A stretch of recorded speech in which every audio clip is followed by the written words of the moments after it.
Hello student, knowledge for children classes में आपका स्वागत है। हमने आपको हिंदी व्याकरण में पढ़ाया था फर्स्ट टॉपिक में भाषा एवं लिपि, दूसरी टॉपिक में आपको पढ़ाया था स्वर और तीसरी टॉपिक में आपको बताया था व्यंजन के बारे में। आज हम आपको आपके समझ लेकर आए हैं वर्ण विचार का, वर्णों को जो उसका उच्चारण होता है उसकी मात्रा, श्वास की मात्रा के आधार पर बात करेंगे। तो श्वास की मात्रा के आधार पर जो वर्ण होते हैं वो दो प्रकार के होते हैं। पहला होता है कि अल्प प्राण। अब अल्प प्राण क्या है हम इसको समझते हैं। अल्प प्राण क्या है? जिन वर्णों के उच्चारण में श्वास की मात्रा कम लगती है उन्हें हम अल्प प्राण कहते हैं। अब जैसे क्या है कि हम जब वर्णों को बोलते हैं तो कुछ वर्णों को बोलने में हमारे श्वास की मात्रा अधिक लगती है और कुछ वर्णों को बोलने में हमारे श्वास की मात्रा कम लगती है। तो जिन वर्णों को बोलने में हमारी श्वास की मात्रा कम लगती है उन्हें बोलते हैं अल्प प्राण, और जिन वर्णों को बोलने में हमारी श्वास की मात्रा अधिक लगती है उसे बोलते हैं महाप्राण। तो आइए समझते हैं हम कि अल्प प्राण और महाप्राण कौन कौन से लेटर हैं। अल्प प्राण हमने बताया जिसकी श्वास की मात्रा कम लगती है उन्हें अल्प प्राण बोलते हैं, और जिसमें श्वास की मात्रा अधिक लगती है उन्हें महाप्राण बोलते हैं। ठीक है, तो चलिए यहाँ पर आप देख रहे होंगे कि आपका पूरा व्यंजन वर्ण लिखा हुआ है।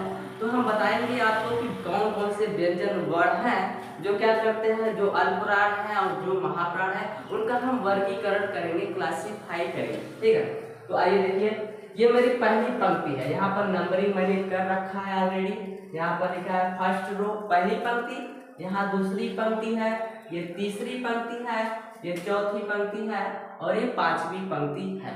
ठीक है, तो मैं सबसे पहले अल्प प्राण की बात करता हूँ।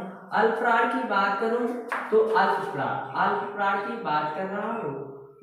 अल्प प्राण में आपकी पहली रो, दूसरी पहली रो, तीसरी रो और पांचवी रो, मतलब अल्प प्राण में जो है आपका ये क च ट त प। तीसरी पंक्ति की बात करें ग ज ड द ब, और पांचवी पंक्ति की बात करें तो अंगा इया अड़ न म। ये और इसके साथ में आपके जो ये अंतस्थ वर्ण है या र ल व, इसके साथ में आपका अंतस्थ वर्ण या र ल और व, ये सभी जो वर्ण हैं ये सभी आपके अल्प प्राण वर्ण है। ठीक है, अब मैं बात करता हूँ अल्प प्राण की। हो गया कि अल्प प्राण कौन कौन से हो गया, पहली पंक्ति के सभी वर्ण, तीसरी पंक्ति के सभी वर्ण और पांचवी पंक्ति के सभी वर्ण आपके अल्प प्राण हो गए, और उसके साथ में आपके जो अंतस्थ व्यंजन है या रा ला व, ये सभी क्या है, अल्प प्राण हो गया। तो अब बात करते हैं महाप्राण की। महाप्राण की बात कर लेते हैं हम। महाप्राण, अब इसके अलावा जो अल्प प्राण है पहली पंक्ति, तीसरी पंक्ति और पांचवी पंक्ति को छोड़ के जितने भी लेटर आपको दिख रहे हैं वो सभी आपके महाप्राण हो गए। बचे कौन कौन से हैं आपकी, ये दूसरी पंक्ति में है ख छ ट त थ फ। ठीक है, और चौथी पंक्ति में घ झ ढ ध भ। ये सभी जो है आपकी कौन कौन सी, दूसरी पंक्ति और चौथी पंक्ति, और इसके साथ में आपके जो ऊष्म व्यंजन है, ऊष्म व्यंजन ये तालव्य सा, मूर्धा सा, दंत सा और हा, ये सभी आपके क्या है, मतलब तालव्य सा, मूर्धा सा, दंत सा और हा, ये सभी आपके महाप्राण है। तो आपको बता दिया गया कि अल्प प्राण किसे कहते हैं। अल्प प्राण जिन वर्णों के उच्चारण में हमारी श्वास की मात्रा कम लगती है वो अल्प प्राण हो गया। महाप्राण क्या होता है, जिन वर्णों के उच्चारण में हमारी श्वास की मात्रा अधिक लगती है, महाप्राण हो गया। अल्प प्राण के लेटर कौन कौन से हैं, पहली पंक्ति, तीसरी पंक्ति, पांचवी पंक्ति, साथ में अंतस्थ व्यंजन या रा ला व। महाप्राण कौन कौन से है, दूसरी पंक्ति है, चौथी पंक्ति है, साथ में ऊष्म व्यंजन तालव्य सा, मूर्धा सा, दंत सा और हा, ये सभी आपके महाप्राण हो गए। तो आइए हम आज सब बात कर लेते हैं कि कौन से लेटर की, कौन से अक्षर की उच्चारण स्तर कहाँ से होती है, उसका प्रोनाउंसिएशन कहाँ से करते हैं, हम लोग कहाँ से बोलते हैं। तो सबसे पहले बात करें, पहला होता है अकु विसर्जनीयम कंठा। ये आपका फार्मूला होता है, सूत्र होता है आपको विसर्जनीयम कंठ। आपू का मतलब होता है आ। आपका जो दोनों स्वर है आ वाला, ह्रस्व आ और दीर्घ आ, और उसके साथ में का वर्ग। का वर्ग का मतलब ये क ख ग घ अंगा, ठीक है। और इसके साथ में विसर्ग। विसर्ग हमने आपको बताया था कि विसर्ग किस में आता है, अयोगवाह में आता है।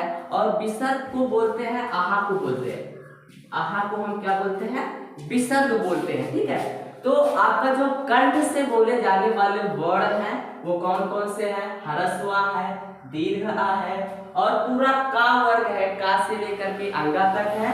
और साथ ही साथ में उसमें आपका विसर्ग आहा भी आता है कंठ से बोले जाने वाले शब्दों में, ठीक है। दूसरा पढ़ते हैं, इचु यशानाम तालु। मतलब आपके जो ह्रस्व ई है, दीर्घ ई है, और पूरा चा वर्ग है, और साथ ही साथ में आपका या और सा, ये सभी आपके तालु से बोले जाते हैं। तालु से बोले जाने वाले वर्ड कौन कौन से हैं, ई मतलब ह्रस्व ई, दीर्घ ई, और है चा वर्ग। चा वर्ग में चा, छा, झा, झा, इया, और इसके साथ ही साथ में आपका या और सा, ये जो है आपका तालव्य के वर्ड आते हैं, ठीक है। तो आइए बात करते हैं तीसरा, ऋतुषाणाम मूर्धा। मतलब आपका जो री स्वर है, री स्वर, और उसके बाद टा वर्ग, ये सभी मूर्धा से बोले जाने वाले शब्द हैं। टा वर्ग और इसी के साथ में आपका जो मूर्धा सा है, ठीक है। तो मूर्धा से बोले जाने वाले सब अक्षर कौन कौन से हैं, री आपका स्वर हो गया। टा वर्ग में बात करें तो टा में ट, ठ, ड, ढ, अड़ा हो गया। और इसके साथ में आपका जो मूर्धा सा है वो भी किस में आता है, मूर्धा वाले वर्णों में आता है, उच्चारण स्थल में आता है, ठीक है। उसके बाद बात करें ऋतुल सा नाम दंता। ऋतुल सा नाम दंता, इसमें आपका ता वर्ग की बात करें तो ता, थ, द, ध, न, 5 अक्षर इधर से त, थ, द, ध, न, और इसके साथ में ला और दंत सा, ये सभी वर्णों का उच्चारण दंत से होता है, मतलब दांत के माध्यम से होता है, ठीक है। उसके बाद है उपमध्यनियम ओष्ठा। उपमध्यनियम ओष्ठा का मतलब आपका दोनों उ मतलब ह्रस्व उ और दीर्घ उ, और उसके साथ में आपका पा वर्ग, पा, फा, बा, भा, म, मतलब ह्रस्व उ, दीर्घ उ, और साथ में आपका पा वर्ग, पा, फा, बा, भा, म, ये सभी जो वर्ण है वो ओष्ठ के माध्यम से, ओठों के माध्यम से बोले जाते हैं। उसके बाद है अंगा, इया, अड़ा, ना, म, नासिका, ठीक है। अंगा, इया, अड़ा, ना, म, ये देखिए आपके यहाँ पर जो है पंचम वर्ड जिसे बोलते हैं आपका अंगा, इया, अड़ा, ना, म, ये सभी जो है आपके नासिका। नासिका मतलब नाक से बोले जाने वाले वर्ड हैं, ठीक है। और इसी के साथ में आपका ये अन्य वर्ड भी नासिका में आता है, नाक के द्वारा बोले जाने वर्डों में आता है। और नासिका को बोलते हैं हम लोग क्या है, अनुस्वार बोलते हैं। क्या बोलते हैं, अनुस्वार। अभी हमने आपको बताया था यहाँ पर कि आहा को क्या बोलते हैं, विसर्ग बोलते हैं, और यहाँ पर अन्न को क्या बोलते हैं, अन्न को बोलते हैं अनुस्वार, ठीक है। तो ये हो गया आपका अंगा, इया, अड़ा, न, म, ये नाक से बोले जाने वाले वर्ड हो गए, साथ में उसके साथ में अन्न भी है, ठीक है।